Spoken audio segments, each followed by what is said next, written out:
Hey everyone, we're back again here at View on Poker with another entertaining hand for you. So as always, we'll watch and analyze the hand and would also love to hear your own thoughts. Our hand today is taken from the Cash Game Festival that took place in London. It is a short hand, there weren't too many thinking going on here, but it is a good hand to watch because, like we said, it is entertaining. The hand begins with Martin looking at a nice medium hand, the Queen-9 diamond suit, deciding to raise in order to enlarge the pot and eliminate some players from the hand. Smart. Christian, with the Jack-10 connectors, calls, as well as Ed and Robert, both with connectors as well. Now, when you see players calling with connectors, meaning two cards that are consecutive in rank, like 7-8 and 10-Jack in this case, they are running to catch their straight.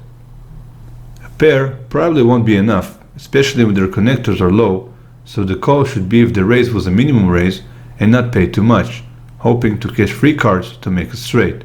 The odds are not in your favor. When the raise is minimal, you can afford to call and hope maybe catching a straight, depends on your position as well, best to be in position and not act first. As you can see, 3 out of 4 players here have connectors, all hoping for the straight basically. We go to the flop that comes King-9 Jack, all hearts, making this an interesting flop as every player kind of has something to look for here and at the moment stay in the hand. Robert has a gotcha straight, needing the 10 to make it straight. Ed has a flush draw, needing another heart for the flush, although it will be a low flush as he only has the 6 of hearts. Also, with 4 hearts on the board, any of the other players could have a higher flush if he's holding a hard suited card, so Ed is probably not betting on this spot. Martin has the pair of 9s and a gotcha straight draw, needing the 10 as well to make the straight to the king. And Christian at the moment has the best hand with his pair of jacks and a straight draw, needing the queen for the straight to the king as well. So far so good flop to keep the action alive. What's interesting here is that no one made a bet and all players checked. This is not a smart move and here is why. Like we've mentioned in previous videos, checking here may seem as weakness, hoping to see the turn for free and thus maybe improving your hand. Also, when you check, you let your opponent the opportunity to improve his hand as well. Now, checking may also be a drawing strategy. A player hits something on the flop and decides to check in order to draw you further into the hand, or maybe letting you bet and then raising your bet, thus check raise. Either way, the best thing to do here is bet, maybe third of the pot, making your bet look like a value bet, but at the same time you also get to check your position and strength in the hand. Let's say players checked and it comes to you. You bet third of the pot and then when other players called or even raised your bet, you know that maybe you are not strong in the hand and it's best to fold, unless the raise wasn't too high and the pot is big enough for you to try and catch the turn. So, personally, I would have bet here, representing I have something, and then see who called, raised, how much, and from what position, knowing better where I stand this hand.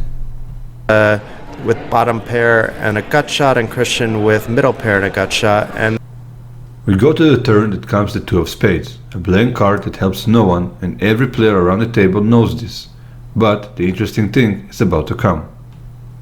Checking here is worthless again, showing passive play and waiting for other players to bet and get you out of the hand, so you think maybe now someone will bet, even though everybody knows that it's not the 2 of spades that helped or improved the hand. after it checks around, it does look like Robert is just barreling in for 200 pounds almost.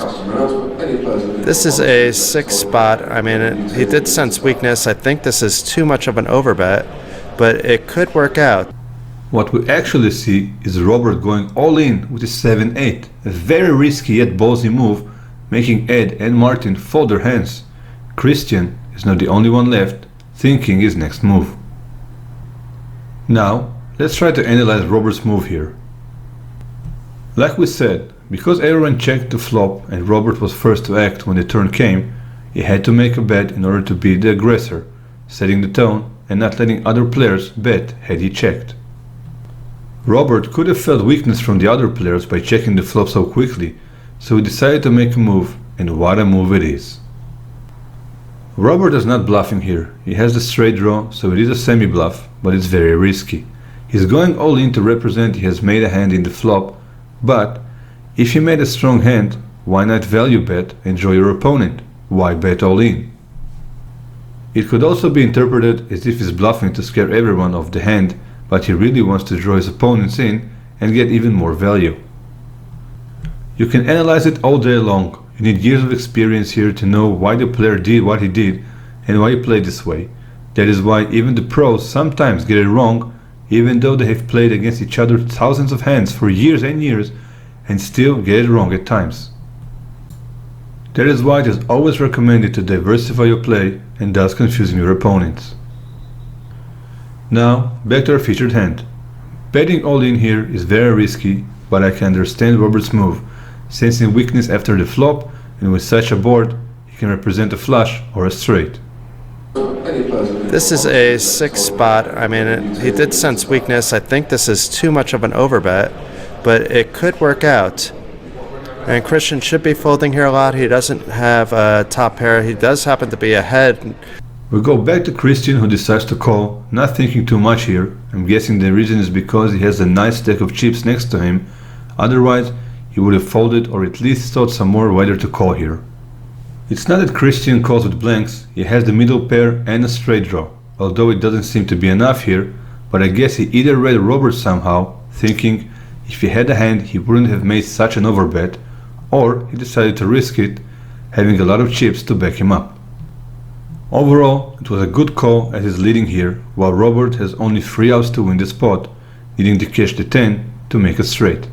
He doesn't have a top pair. He does happen to be ahead 9-1, but he can't really know that Robert is as light as he is. But he makes the call. Maybe he had a read, and he should be very happy with how things look.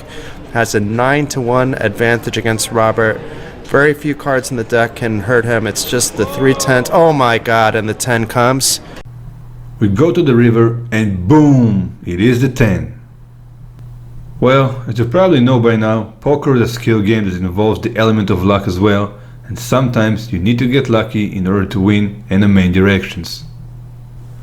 Robert tried a risky move here to win a hand, got called beautifully by Christian, who I'm guessing called because he really had a healthy stack of chips next to him, half gambled there, was strongly in the lead to win the pot, and then Lady Luck came to visit and gave Robert a straight and a very nice pot for the win.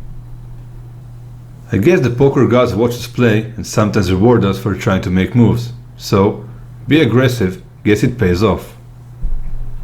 1000 straight. Very aggressive.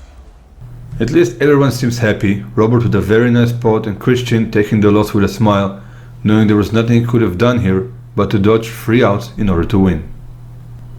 I'm guessing if Mike Medesa would have lost this way, he probably would have punched someone in the face. You do anything to me, you can call me an name or son. You slow me, I'll punch you in the mouth. Alright. You think I'm joking? I'm not.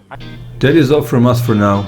If you think differently and have something to add, we'd love to hear it, so leave us a comment and reply with your thoughts and insights, and let's open it up for discussion.